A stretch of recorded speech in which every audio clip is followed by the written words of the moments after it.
Bonjour et bienvenue dans mon refuge. Si tu es tombé ici aujourd'hui, ce n'est peut-être pas un hasard.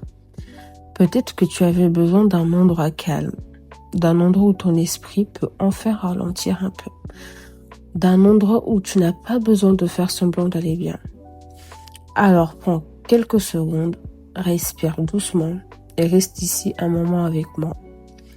J'ai créé cet espace comme un journal de bord, pas un endroit parfait, pas un endroit où tout est maîtrisé, juste un espace vrai.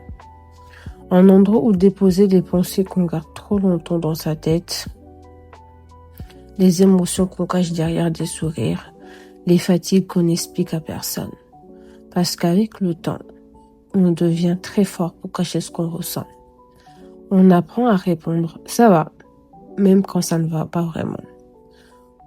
On continue d'avancer, d'aller travailler, de parler normalement, de sourire normalement. Pendant qu'à l'intérieur, tout est lourd. Et parfois, le plus difficile, ce n'est même plus la douleur, c'est le silence autour d'elle.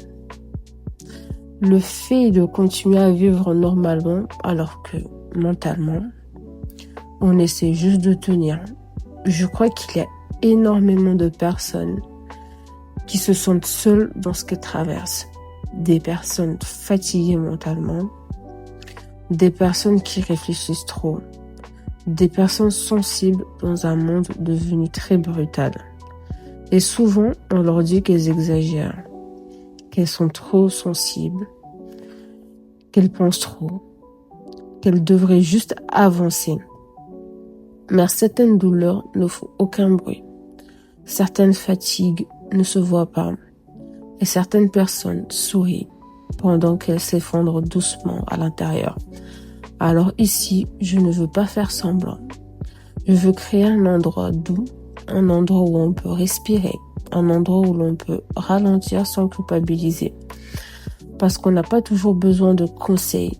Parfois, on a juste besoin de mots qui nous comprennent. Parfois, on a juste besoin qu'on nous rappelle qu'on fait déjà de notre mieux. Et peut-être que toi aussi, tu essaies simplement de te reconstruire. Doucement, en silence, sans que personne ne le remarque vraiment. Peut-être que toi aussi, tu portes beaucoup plus ce que les gens imaginent. Et pourtant, tu continues quand même. Tu te lèves, tu avances, tu tiens. Même quand ton esprit est fatigué, même quand ton cœur est lourd. Et honnêtement, ça demande déjà énormément de courage.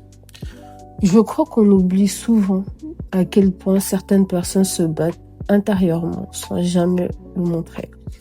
Certaines personnes ont appris à sourire pour survivre, à se taire pour éviter les conflits, à tout garder à l'intérieur parce qu'elles ont peur de déranger. Et avec le temps, on finit parfois par devenir étrangère à soi-même. Alors cette chaîne, c'est aussi une façon de revenir doucement vers soi, de réapprendre à écouter ce qu'on ressent, de retrouver un peu de calme, un peu de clarté, un peu de paix. Ici, tu n'as pas besoin d'être parfaite, tu n'as pas besoin d'aller vite, tu n'as pas besoin d'avoir déjà guéri, tu as juste le droit d'exister comme tu es aujourd'hui. Fatigué peut-être, perdu parfois, en construction souvent, mais toujours vivante, toujours en train d'essayer. Et ça, c'est déjà énorme. Je veux que cet endroit ressemble à une lumière douce à la fin d'une journée difficile. Un endroit où l'on peut déposer un peu de poids qu'on porte. Un endroit où l'on peut respirer sans se sentir jugé. Un endroit où le silence devient enfin apaisant. Alors, si tu écoutes ces mots aujourd'hui, merci d'être ici. Merci de partager ce moment avec moi. Et peut-être que ce refuge deviendra aussi un peu le tien. Bienvenue dans mon journal de bord.